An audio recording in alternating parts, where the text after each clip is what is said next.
तो दोस्तों आज हम आपके लिए लेकर आए हैं फैक्ट्रियों में खाद्य पदार्थों को तैयार करने वाली मशीनों और तकनीकों की जानकारी लेकर, जो कि वाकई में आपका काफ़ी ज्ञान बढ़ाने वाली हैं। तो इस वीडियो को शुरू से लेकर अंत तक पूरा जरूर देखिएगा ताकि आप कोई भी महत्वपूर्ण जानकारी मिस ना कर दें।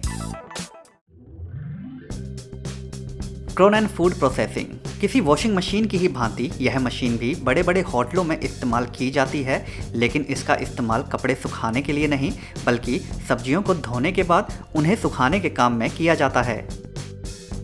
अक्सर कुछ सब्जियां ऐसी होती हैं जिन्हें काटने और धोने के बाद कुछ चुनिंदा व्यंजनों के लिए उनका सारा पानी निकालना आवश्यक होता है, तो उस काम के लिए कुछ इस प्रकार की मशीन का सहारा लिया जाता है। वॉशिंग मशीन के ड्रायर की ही भांति इसमें कटी धुली सब्जियों को डालने के बाद इसे ऑन करते ही यह अत्यधिक तेज रफ्तार में घूमती है और इसका सारा पानी निकलता जाता है।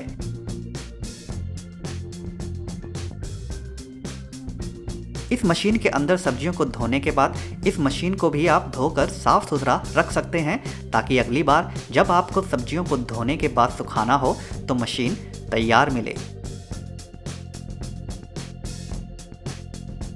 लोइंट्स, आपने अपने जीवन में टॉफ़ी कभी ना कभी जरूर खाई होगी। यहाँ इस मज़ेदार मशीन की मदद से उसी काम को किया जाता है। चीनी और अन्य खाद्य पदार्थों के मिश्रण को तैयार कर देने के बाद उसे कुछ इस प्रकार की मशीन की सहायता से लपेट लपेट कर ठोस बनाया जाता है। इस मिश्रण को लपेट लपेट कर पतला आकार दे देने के बाद इसे इस मशीन के आगे वाले भाग में भेजा जाता है, जहाँ इस मशीन में लगा कटर इसे काट काट कर टॉफ़ी के वांछित आकार में बदलता जाता है। यह कैंडी काटने के बाद एक बराबर आकार में बाहर निकल आती है। इस प्रकार यह मशीन कुछ ही मिनटों की देरी में सैकड़ों कैंडीज तैयार कर देती है।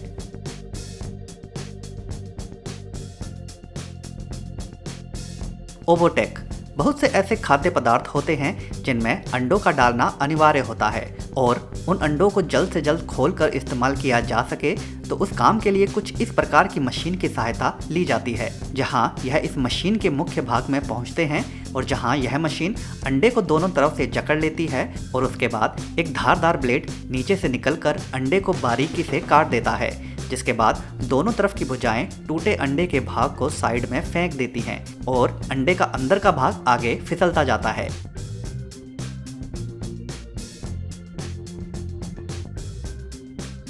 इस मशीन के जबरदस्त डिजाइन के कारण जैसे ही अंडे के अंदर का भाग आगे पहुंचता है तो अंडे के अंदर का पीला वाला भाग योक अलग कर लिया जाता है और तरल वाले भाग को भी अलग कर लिया जाता है, जिससे अंडे के इन दोनों रूपों को ज़रूरत के हिसाब से इस्तेमाल करना लोगों के लिए काफ़ी सरल हो जाता है।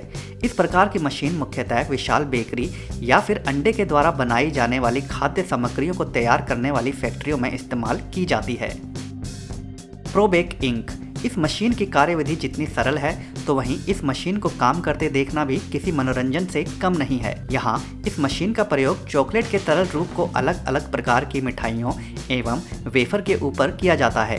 इस मशीन के ऊपर वाले भाग से निरंतर चॉकलेट के तरल रूप को डाला जाता रहता है, जिसके बाद जैसे ही कन्वेयर बेल्ट से मिठाई को इस चॉकलेट के नीचे से गुजारा जाता है तो बड़े ही शानदार तरीके से उस मिठाई के ऊपर चॉकलेट का आवरण चढ़ता जाता है, जिससे इस मिठाई को एक नया रूप तो मिलता ही है, साथ ही साथ उसकी गुणवत्ता और स्वाद भी बढ़ जाता है।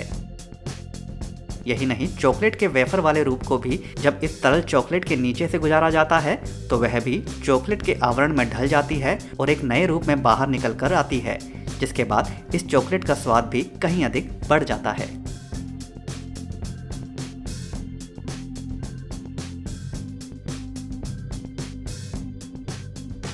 एम्ब्रो पिज़्ज़ा, कई देशों में पिज़्ज़ा लोग स्नैक के रूप में नहीं बल्कि अपने एक समय के भोजन के रूप में खाते हैं, तो ऐसे में उन देशों में पिज़्ज़ा की खपत भी अन्य देशों के मुकाबले कहीं अधिक बढ़ जाती है। खपत बढ़ने से लोगों की आवश्यकता को जल्द से जल्द पूरा करने के लिए कुछ इस प्रकार की मशीन की सहायता ली जाती है। इस मशीन में आटे की परत को बिछा देने के बाद जैसे ही लेयर कन्वेयर बेल्ट पर आगे जाती है तो इस मशीन में लगे गोल गोल सांचे इस आटे की लेयर को काट कर गोल पिज्जा के बेस में बदलते जाते हैं, जिसके बाद इस मशीन में ऊपर लगी नलियों से पिज्जा की चटनी को डाल दिया जाता है।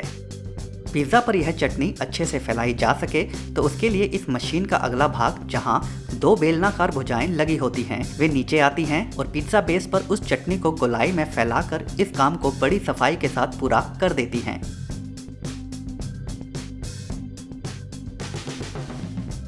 इसके बाद इन पिज़्ज़ा को आगे भेज दिया जाता है इनमें अंतिम रूप देने के लिए, और जो निर्भर करता है पिज़्ज़ा की मांग पर। कैस्पर्स आइसक्रीम। इस आइसक्रीम में पारंपरिक आइसक्रीम के विपरीत ऊपर नीचे बिस्किट को लगाया जाता है, तो ऐसे में इसे तैयार करना भी काफ़ी जटिल होता है। कन्वेयर बेल्ट पर चीनी के ऊपर इन बिस्किट्स को रखने के बाद इस मशीन के मुख्य भाग से आइसक्रीम निकल दी जाती है और जिसे एक भुजा काट काट कर इन बिछाए गए बिस्किट के ऊपर बड़ी ही सावधानी से रखती जाती है, जिसके बाद बारी आती है इनके ऊपर पुनः एक और बिस्किट लगाने की, जिसके लिए इन्हें कन्वेयर बेल्ट पर आगे भेजा जाता है। तो बड़े ही आराम से बिस्किट को निरंतर आइसक्रीम के ऊपर रखा जाता रहता है और जिसके बाद इस आइसक्रीम का पूरा रूप बनकर तैयार हो जाता है।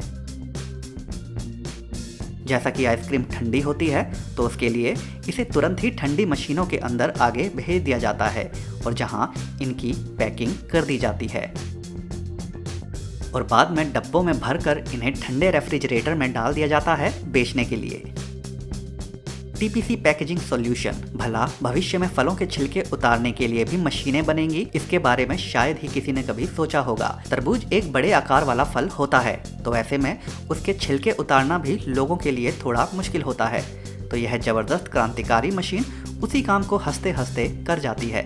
जैसा कि आप यहाँ देख भी सकते हैं, तरबूज को एक बार इस मशीन के अंदर रखने के बाद यह मशीन अपने आप ही तरबूज को जकड़ लेती है और जिसके बाद 2 भुजाएं इन तरबूज पर रखने के बाद तरबूज को गोल गोल घुमाया जाता है और जिससे तरबूज का छिलका भी उतरता जाता है। इस मशीन से तरबूज का बाहर का कठोर छिलका एवं नरम छिलका दोनों उतार देने के बाद यह तरबूज खाने के लिए तैयार हो जाता है। Maestro professional. जब भी सलाद तैयार करना हो तो सलाद में टमाटर काटना थोड़ा मुश्किल होता है, क्योंकि टमाटर दबाने में थोड़े पिलपिले होते हैं, जिसके कारण जब उसे चाकू से काटा जाता है तो उसके मोटे टुकड़े काटना तो सरल होता है, लेकिन उसे पतले पतले लेयर में काटना हो तो मानो वह असंभव सा ही प्रतीत होता है। तो ऐसे में यह साधारण सा दिखने वाला टूल उसी काम को अत्यधिक सरल बना देता है। इस टूल में एक निश्चित दूरी में ब्लेड्स को लगाकर रखा गया होता है, जिसके बाद जब भी टमाटर को इसके अंदर रखकर दबाया जाता है तो टमाटर बड़े ही शानदार तरीके से पतले पतले भागों में कट जाता है। इक्सापैक ग्लोबल। चीज़ तैयार कर देने के बाद उसे चाकू की मदद से काटना थोड़ा मुश्किल होता है, क्योंकि जब चीज़ अच्छे से बनकर तैयार हो जाता है तो वह अत्यधिक कठोर भी हो जाता है। तो उस काम के लिए कुछ इस प्रकार की मशीन की सहायता ली जाती है। यह मशीन सबसे पहले चीज़ के गोल रूप में से उसके बीच वाले भाग से एक चौकोर टुकड़ा काट कर अलग कर लेती है, जिसके बाद इस चीज़ को आगे भेजा जाता है, जहां इस मशीन में लगा तेज धारदार ब्लेड इस चीज़ को एक बराबर टुकड़ों में काटता जाता है और जिसके बाद इन कटे चीज़ के टुकड़ों को पैक करके बेचने के लिए भेज दिया जाता है। पोलिन। यहाँ आटे की इस विशाल लेयर से बिस्किट बनाए जा रहे हैं, जिसके लिए इस खास मशीन का इस्तेमाल किया जाता है। इस मशीन में एक बार गूंथा हुआ आटा डाल देने के बाद यह मशीन अपने आप उसे लेयर में बदलकर कन्वेयर बेल्ट पर बिछाती जाती है।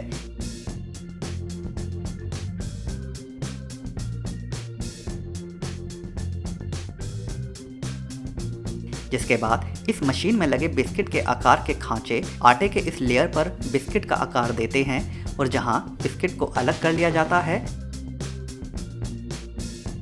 और बचे आटे को पुनः इस मशीन में डाल दिया जाता है फिर से बिस्किट बनाने के लिए। इस मशीन की सहायता से कुछ ही मिनटों में सैकड़ों बिस्किट तैयार कर लिए जाते हैं और वो भी कम से कम प्रयास में। तो दोस्तों आज के वीडियो में बस इतना ही। अगर यह वीडियो आपको पसंद आया हो तो वीडियो को लाइक जरूर कर दें और अगर चैनल को अभी तक सब्सक्राइब नहीं किया है तो सब्सक्राइब भी जरूर कर लें। धन्यवाद।